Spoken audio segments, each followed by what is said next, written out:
কালকে থেকে বিশেষ করে যে ভিডিওটি প্রকাশ করার পরে অনেক এই ঘটনার পর তিনি দুঃখ প্রকাশ করেছেন যে বিষয়টি ঠিক হয়নি। এই বিষয়গুলো আসলে কিভাবে লিক হয় ভিডিওর ব্যাপারগুলো? বডি ক্যামেরা ছিল। তার আগে আমি বলতেছি রাজ্জাক ভাই দু একটা প্রশ্ন উত্তর দিই। ভোটার ট্রান্সফার এটা হচ্ছে একটা পার্টি যখন মনে করে যে আমি 300 সিটের ভিতরে এতগুলো সিটে জিতবই না, ওই ভোট দিয়ে কী করবো, ওই ভোট ট্রান্সফার আপনি ইলেকশনে আগে করছেন যে 1.5-2 বছর আগে করলেন। ভোটার ট্রান্সফার তো অত সহজ না। আমি ইচ্ছা করলেই তো আমি বরিশালে যা ভোটার হতে পারবো না। ইচ্ছা করলে ওখানে আমি থাকি, আমার তো যৌক্তিক প্রমাণ লাগবে। সেখানে ইলেকশন কমিশনের অনেক ঘুষ দিয়ে ভোটার ট্রান্সফার করে ফেলছে। এবং আমি বলছি 7 লাখের মতো ভোটার এই ভোটার ট্রান্সফার করছে। ওখানে ধরেন একটা ভোটে 5,000 ছোট আছে, অবৈধ না, ঠিক আছে মানলাম, কিন্তু অবৈধ না। কিন্তু ভোট এটা এক ধরনের কারচুপি, ভোটার কারচুপি। আপনি যেখানে 5,000 ভোট আছে ওখানে 5,000 ভোট নিয়ে আসলেন, ওই সিট তো ফেলই করবে, এই সিটে জিতবে, এই ভোটার কারচুপি। আপনি ধরেন বিদেশি প্রবাসী ভোটার বানাইছেন, প্রবাসী ভোটার এখানে পোস্টাল ভোটার তো বাংলাদেশের ভিতরেই আছে। আপনার লাভ পাইলে প্রবাসী সরকার তো এটাকে বলি আমি, প্রবাসী সরকার প্রবাসী ভোটটা হ্যান্ডেল করতে পারবেন না, করছেন কেন? ওখানে আপনার এই সংবিধান অনুযায়ী সাংবিধানিক সরকার, সংবিধানে আছে প্রবাসী দ্বৈত নাগরিক ভোটার হতে পারবে না, প্রার্থী হতে পারবে না, সব ছেড়ে দিচ্ছেন। ওখানে দ্বৈত, আমি তো একটা টেলিভিশনে রাত্রে কথা বলতেছি, আমেরিকান সিটিজেন, সে ভোটার হয়েছে, সে ভোট দিবে। সে যদি ভোটার বানাইলেন, সে যদি প্রার্থী হতে চায়, কি করবেন বলেন? এইসব গোজামিল তো হবে না। তারপরে ধরেন ভোটার, রাতের ভোট দিনে হয়েছে না, ভোট কেন্দ্রে লোকই যেতে ব্যাপার নাই। আপনি সিল মারলেন, ডক্টর ইউনুস বলতেছে তরুণরাও জিতবে, মন্ত্রীও হবে। হ্যাঁ, এবং সব সময় এ যাবৎকাল দেখছি জামাত এনসিপি একসাথে বললেই সেই কথাই বাস্তবায়ন হয়। এখন জামাতের পক্ষেও তো বলে, জামাতের পক্ষে যখন সরকার ফর্ম করে তখন প্রথম জামাতের নাম লইছে না, কয়েকবার লইছে না। এখন তো বোঝা যাচ্ছে এটা তো ইউনুসের সরকার, ইউনুস পক্ষপাত করতেছে, হানা ভোটে হার পক্ষে ক্যাম্পিং করতেছে। তো তাকে এনসিপিতে জয়েন করুক, নাহলে জামাতে জয়েন করে ক্যাম্পিং করুক, সমস্যা নাই। তো ইউনুস তো নিজেই কারচুপি করবে বলে মনে হচ্ছে, নিজেই কারচুপি করবে। সুতরাং এই সন্দেহ তো আমার ভিতরে আসতে পারে। রাজ্জাক সন্দেহ না আসে, উনি অ্যাডভোকেট মানুষ, ওনার তো যত ঝামেলা বাঁচবে ওনার তো ক্লায়েন্ট পাওয়া যাবে তত। আমি তো ঝামেলা চাই দেশে, আমি তো ঝামেলা দেশে, সুতরাং সন্দেহ। এখন বলেন ওইখানে একবার এনসিপির এক নেতা, নাম বলবো না, বলছে প্রয়োজনে আমরা সেনানিবাস উদয় দেব। তখন আমি যে কথা বলছিলাম সেইটা আমি বলতেছি, সেনাবাহিনী কিন্তু চুমু খাওয়ার জন্য ট্রেনিং দেওয়া হয় না, সেনাবাহিনীকে মানুষ ফাইনালি হত্যা করার ট্রেনিং দেওয়া হয়। ওই বেটায় ডাক্তার শিক্ষিত হয়েছে, তার বডি ক্যামেরা রয়েছে, ওই যে এমপি, তার বডি ক্যামেরায় সব রেকর্ড হচ্ছে। ওই বেচারা তাকে ছাড়া কোনো কথা বলে নাই। তাকে বলা হয়েছে তার নিরাপত্তা দেওয়া হবে, খালি আর্মসটা নিয়ে ভিতরে না ঢুকলে, ওটা তাদের বারণ আছে। আপনার সব জায়গায় এটা তো বোঝা যাচ্ছে যে আমাদের ক্ষমতায় গেলে তো ক্যান্টনমেন্ট তো উড়াই দিবে। সুতরাং তাকে গ্রেপ্তার করে নাই, এইটা আমার অভিযোগ সেনানিবাস সম্পর্কে। তাকে ঢুকতে দেয় না এটা না, সে যা ভাষায় বিয়ে করছে। আমি তারেক রহমানের প্রতিদ্বন্দ্বী, আরে বাপের বেটা, তারেক রহমানের ওই পাস করবি তুই বেটা, ওইটা দেয়। আর তার বলছে তো আপনি অস্ত্র রেখে যান, অস্ত্র রাখার একটা এমপি বারবার তাকে ছাড় বলে কত বিনয়ের সাথে করতেছে, সে যাবেই। হ্যাঁ, শেষ পর্যন্ত তার সিনিয়র অফিসারকে লাগাই দিয়েছে, তার সাথে আবার টেলিফোনে কথা বলছে। আইন তো ভাঙতে পারবে না কেউ, কারণ এটা সেনাবাহিনীর বোর্ডের সিদ্ধান্ত। ওখানে আপনি অস্ত্র অনেক সারা রাস্তায় রাজ্জাক ভাই গাড়ি চালা যায়, কি ট্রাফিক ভেঙে ছুড়ে যায়, আমরাও যাই। ক্যান্টনমেন্টে ঢান্দার ঢুকলেই, জাহাঙ্গীর গেটে ঢুকলেই তো সোজা হয়ে যান, আর তো থাকেন না। এই বেটা এমপি দাঁড়াইছে, সোজা হয় না, ওরে ঘেটটির দেওয়া, ওকে গ্রেপ্তার করা উচিত ছিল, গ্রেপ্তার করে বুটের গুতায় ওরে আক্কল দিয়ে দেওয়া উচিত ছিল। ছেড়ে দিতে কেন ওকে? এখন আবার দুঃখ প্রকাশ আছে নাকি? আপনি গণহত্যা করে দুঃখ প্রকাশ করবেন, মাফ হয়ে যাবে? আপনি ক্যান্টনমেন্টের গেট ভেঙে দিতে চান, আপনি মাফ করে দেবেন? ওকে মাফ করবা না, ওকে গ্রেপ্তার করা উচিত এবং ওকে বুট দিয়ে ফেসানো উচিত, যাতে সারা দেশের 18 কোটি লোক বোঝে সেনানিবাসে এটা করা যাবে না, সেনানিবাসকে বিতর্কিত করা যাবে না। আমাদের শেষ শাস্তি যেমন বিচার বিভাগ, তেমনি সেনানিবাস। আপনি সেনাবাহিনীর সাথে তছনছ করে গেটের ভিতরে কতক্ষণ বলে ঝগড়া করছে, কিন্তু কেন? ওর তো বেটার খেয়ালই নাই যে বডি ক্যামেরা আছে। এখন ইলেকশনে বডি ক্যামেরা কিনছে, দিবে কিন্তু এই সরকারও চিন্তা করছে, ইলেকশন কমিশন। ওই বেচারা ট্রেনিং আছে, ও তো বডি ক্যামেরা সব ভিডিও করে ফেলছে। এখন কয়েক বডি ক্যামেরা করলে আজিজ ভাই, আপনার বক্তব্য শুনছিলাম আমরা। আমি এই বিষয়ে রাজ্জাক ভাইয়ের কাছে শুনতে চাই, আপনি ঘটনাটি কিভাবে দেখছেন? ভাই, ঘটনা আমি কি বলবো, এটা তো খুব সেন্সিটিভ জায়গা, তবু বলছি। আমি এই ভিডিওটা দেখছি, আপনি ক্যান্টনমেন্টে যখন ঢুকবেন, আপনি সশস্ত্র থাকেন, কোনোভাবে আপনি ঢুকতে পারবেন না। ইভেন যদি গানম্যানও আপনার থাকে বৈধভাবে, গানম্যান তো বৈধ থাকলে আপনি ঢুকতে পারবেন না। বাট বিধান আছে, বিধান হলো ক্যান্টনমেন্ট বোর্ডের কাছ থেকে আপনি আগাম পারমিশন নেবেন, অথবা স্টেশন কমান্ডার থাকে তাদের কাছ থেকে পারমিশন নেবেন। তো সেক্ষেত্রে সেই পারমিশন নিশ্চয়ই তার ছিল না, থাকলে তো আর এত বাকবিতণ্ডা হইতো না।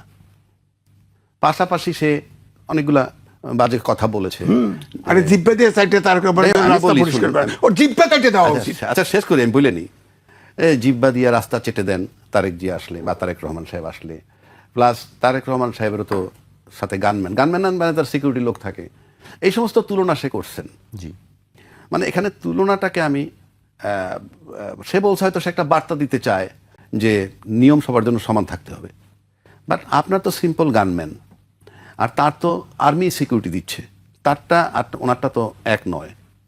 আবার তার পক্ষে যদি যুক্তি দেন, সে যদি যায় যে হ্যাঁ গানম্যান ছাড়া যেতে পারেন, সে বলছে যে আমি কচুক্ষেত পর্যন্ত যদি যাই, মানে ক্যান্টনমেন্ট বের হওয়ার পর গানম্যানটা পাবে কোথায়, এটাও সে প্রশ্ন করছে।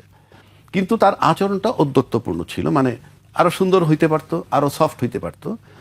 আর ক্যান্টনমেন্টের নিয়ম কিন্তু জেনারেল সাহেবরাও মানে আপনার জেনারেলও যদি যায়, তাকেও যদি জিজ্ঞাসাবাদ করে, তার প্রপার আনসার দেয় তারা প্রপারলি এবং খুব সফট ম্যানারে। এগুলা সে নিঃসন্দেহে আমি বলি যে ভালো কাজ করেনি। তো আমি আজিজ ভাইয়ের মতো বলতে পারি না, বাট আমি এটা সমর্থন করার কোনো কারণ নাই। কিন্তু পাশাপাশি আমার কতগুলা কোয়ারি আছে এখানে। যেমন এটা নিয়ে কথা উঠছে স্বাধীনতা, সার্বভৌমত্বের প্রতীক ক্যান্টনমেন্ট, নিরাপত্তার ব্যাপার আছে ক্যান্টনমেন্টের ভিতরে। Whole cantonment is full of arms থাকে, কিন্তু ওখানে মেনলি মিলিটারি, তারাও নিরাপত্তার চিন্তা করতেছে, যৌক্তিক। এবং আপনি গানম্যান নিয়ে যেতে পারবেন না প্রায়র পারমিশন ছাড়া, যৌক্তিক। কিন্তু প্রশ্ন হচ্ছে, আপনি যখনই নিরাপত্তার প্রশ্ন আনবেন, সেই নিরাপত্তা কি শুধুই সেনাবাহিনীর জন্যে, মানে শুধু সেনানিবাসের সেনাবাহিনী দিয়ে সেনাবাহিনীর নিরাপত্তাই আমরা দিব না। দেশের সার্বভৌমত্ব দুইটা ধরন আছে, একটা এক্সটার্নাল, একটা ইন্টারনাল। এক্সটার্নাল কোনটা? আমার যে সীমানা, এই সীমানা ক্রস করে যদি, বা সীমানায় যদি হামলা করে সীমানা ক্রস করে কেউ ঢুকতে চায়, এটা সার্বভৌমত্ব ভঙ্গ হবে, রক্ষা করবে সেনাবাহিনী। আবার এই যে সেনাবাহিনী এখানে বসা, ক্যান্টনমেন্ট তো আপনার নিরাপদ জায়গা, ক্যান্টনমেন্টের নিরাপত্তার জন্যই তো করছেন। কিন্তু আমি যখন বিডিআর কিলিংটা দেখলাম, সেটা তো রাস্তায় হয় নাই, সেটা পিলখানার ভিতর হয়েছে, এটা ক্যান্টনমেন্ট। কোথায় ছিলেন আপনারা? সেখানে অস্ত্র নিয়ে কারা ঢুকলো? যদি ভিতরের অস্ত্র দিয়ে করে থাকে, বের হইলো কিভাবে? নিরাপত্তার প্রশ্ন বলছেন, আপনি তো নিরাপত্তার প্রশ্ন বলছেন। নিরাপত্তার প্রশ্ন, 57টা অফিসার মারা গেল ক্যান্টনমেন্টের ভিতরে। আপনি যদি আপনার নিজের নিরাপত্তা দিতে না পারেন, আপনি রাষ্ট্রের নিরাপত্তা কি দিবেন? It's a question mark. 2 নম্বর, অনেক সেনা অফিসারের প্রবেশ নিষেধ ক্যান্টনমেন্টের ভিতরে। অনেক সেনা অফিসার কিন্তু রিটায়ার্ড, কিন্তু প্রবেশ নিষেধ। কেন নিষেধ করছেন? ক্যান্টনমেন্টের কাছে প্রশ্ন করলে তারা বলবে নিরাপত্তার প্রশ্নে। বাট 57 জন অফিসার মারার দৃষ্টান্ত আমি ভুলবো না। এটার ব্যাখ্যা কি? তার তো ক্যান্টনমেন্টের ভিতরে মারা গেছে। 2 নম্বর আসেন, এই ঘটনাটা ঘটছে বেশ কিছুদিন আগে, কতদিন আগে তা আমি জানি না। বডি ওন ক্যামেরা কার ছিল? শুধুমাত্র ওখানে সেনা অফিসার না, যারা গেটে ডিউটি করে তাদের ছবিটা কিন্তু এমপি ওকে, সেখানে তাদের ক্যামেরায় ধারণ করছে। আমি নিশ্চিত করে বলতে পারি ক্যান্টনমেন্টের অন্তত 50-100 গজের দূর থেকে কেউ মোবাইল দিয়েও ছবি তুলতে পারবে না। It is so secured. তাহলে বডি ওন ক্যামেরায় সেইটা বের হয়ে গেল কেমনে? এটা জুলকার নায়েক সাহেবের, আমরা ফেসবুকে দেখছি, উনি নাকি এটাকে আপলোড করছেন প্রথম। উনি পেলেন কিভাবে? তাহলে সিক্রেসি আপনি রাখতেছেন না, প্রাইভেসি, সিকিউরিটি, এটা তখন থেকে বেরোইছে। আমি যে নিরাপত্তার দোহাই বারবার দিতেছি, আমার দেশের আভ্যন্তরীণ নিরাপত্তা রাখার দায়িত্ব এই সেনাবাহিনীর। 57 অফিসার তো বললামই। ইন এডিশন আয়নাগর, মেজর সিনার বুকে তাজা গুলি মারছে পুলিশ। এটা কিন্তু আপনার আভ্যন্তরীণ সার্বভৌমত্বের ভিতরে পড়ে। গত 16 বছর কি হয়েছে আমরা জানি। সেনাবাহিনী যে শুধু বলেন নিরাপত্তা, এই স্নাইপার দিয়ে গুলি করছে হেলিকপ্টার দিয়ে জুলাইতে। তো আপনি তো আমার দেশের মানুষ মারার জন্য না, সেনাবাহিনী একমাত্র বহিঃশত্রু দ্বারা আক্রমণ হইলে, আবার যদি রাষ্ট্রের এমন কোনো রাষ্ট্রদ্রোহী হয় যাকে কোনোভাবে নিয়ন্ত্রণ করা যাচ্ছে না, সেক্ষেত্রে তারা মারতে পারে। আর হলো বহিঃশত্রু যদি আমাকে আক্রমণ করে, 2টা জায়গায় মৃত্যুর জন্য they are permitted, otherwise not in no way.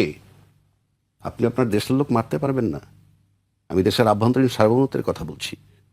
তারপর আসেন, কতগুলো জিনিস মিলে যায়। আপনি এখন এই মুহূর্তে, ঘটনাটা অন্তত 2 সপ্তাহ আগের, কেউ বলে 1 মাস আগের, ঠিক আছে, এখন পাবলিশড হইলো কেন? এখন এই মুহূর্তে প্রকাশ হইলো কেন? 2-3 দিন 4 দিন আগে একটা আলতাফ সাহেব ওনাদের বিএনপির লোকই, সে বলছে বিএনপির প্রার্থী চুজ করছে কারা, সেখানে সে ডিজিএফআইর নাম বলছে, এনএসআইর নাম বলছে, পুলিশদের নাম বলছে, এরা চুজ করে দিয়েছে প্রার্থী। তো এই যে চুজ করার সাথে আপনি যেগুলো মিলান, এবং এই মুহূর্তে এটা দেওয়া মানে কি, এই মুহূর্তে এটা পাবলিশ করা মানে কি জামাতের পক্ষে কাজ করা, যে জামাতের ভোট বাড়বে, জামাতের পক্ষে কাজ করা যদি হয় তাহলে এই পক্ষপাতিত্ব কেন করবে? আমি কি বুঝাইতে পারছি? আমি আবারও বলছি, এটা কি জামাতের পক্ষে করা যে জামাতের ভোট বাড়বে, নাকি জামাতের মাধ্যমে সিক্রেসি, মানে জামাতের ঘটনাকে কেন্দ্র করে আমার সিক্রেসি প্রাইভেসি যে বাইর হয়ে গেল, সব কিছু মিলে যদি জামাতকে দায়ী করে, জামাত কি ভোট বেশি পাবে? যদি ভোট বেশি পায় সেজন্য করে থাকলেও তো জামাতকে ফেভার করছেন আপনি। কি রাইট আছে তাইলে তার? আর বডি অন ক্যামেরায় তাহলে তো অনেক কিছুই থাকতে পারে, শুধু কি এইটুক? নাকি এই যে যে আপনার এই যে জিনিসটা যদি জামাতের বিরুদ্ধে যায়, কথার পক্ষে গেলে তো সেটাও পক্ষপাতিত্ব, বিরুদ্ধে যদি যায় তাও তো অন্য কারো পক্ষপাতিত্ব। So it's a question mark.